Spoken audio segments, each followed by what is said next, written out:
4 years, South Africa had heard murmurs, faint warnings echoing through the political landscape, whispers inside Parliament's back corridors, and anonymous tips that never quite made it to the headlines.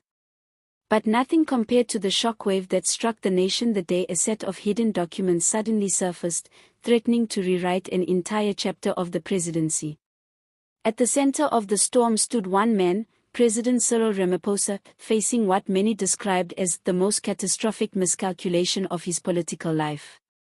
It began quietly, almost suspiciously quietly. A former intelligence officer, anonymous, masked by encrypted emails and disposable numbers, contacted investigative journalists with an offer they couldn't ignore. The message was short. There are documents you need to see. They reveal a mistake that changed the direction of the country. If the truth comes out, everything shifts. Hours later, the journalists gathered in a dimly lit newsroom, the only sound the humming of servers working overtime. When they finally opened the files, the room fell into stunned silence. Strategy memos between high-ranking officials. Private assessments labeled for the president only. Handwritten notes detailing risks, warnings, and projected fallout.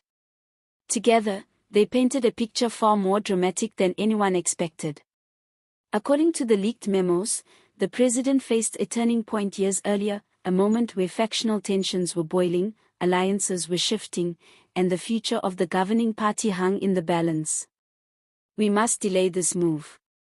The divisions are deeper than reported. Acting now will fracture structures beyond repair.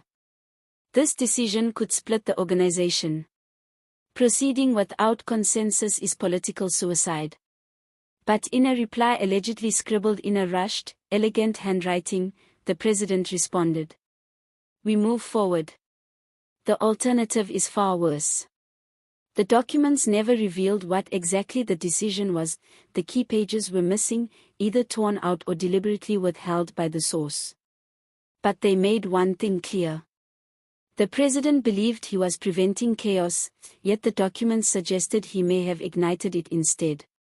As the narrative unfolded through the leaked files, the picture became darker, more intricate, more dangerous. Internal sabotage. Secret factional negotiations.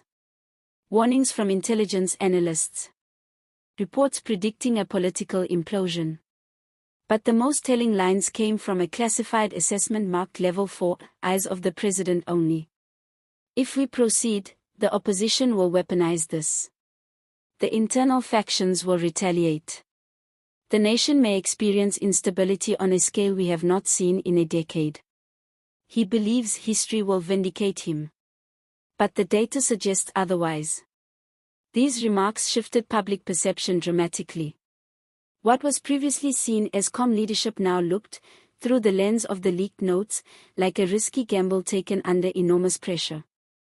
When the news broke, Parliament fell into explosive disarray. Opposition members demanded immediate answers. Cameras flashed. Journalists rushed through the corridors.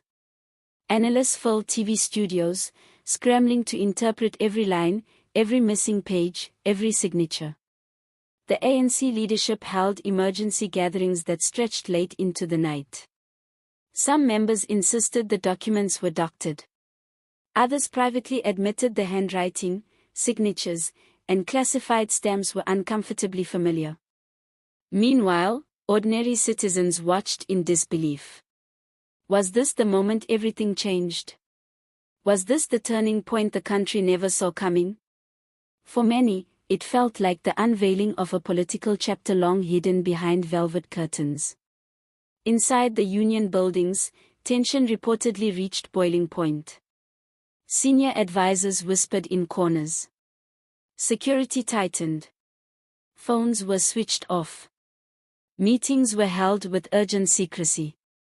One source claimed the president paced for hours, reading and rereading the leaked excerpts, searching for the missing context that only he understood.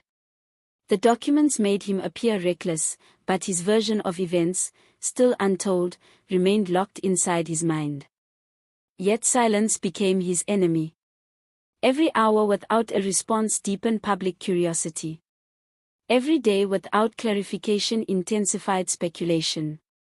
And the media frenzy only became more chaotic. What truly threw analysts into a frenzy were the absent sections. Dozens of crucial pages, entire chapters, were gone.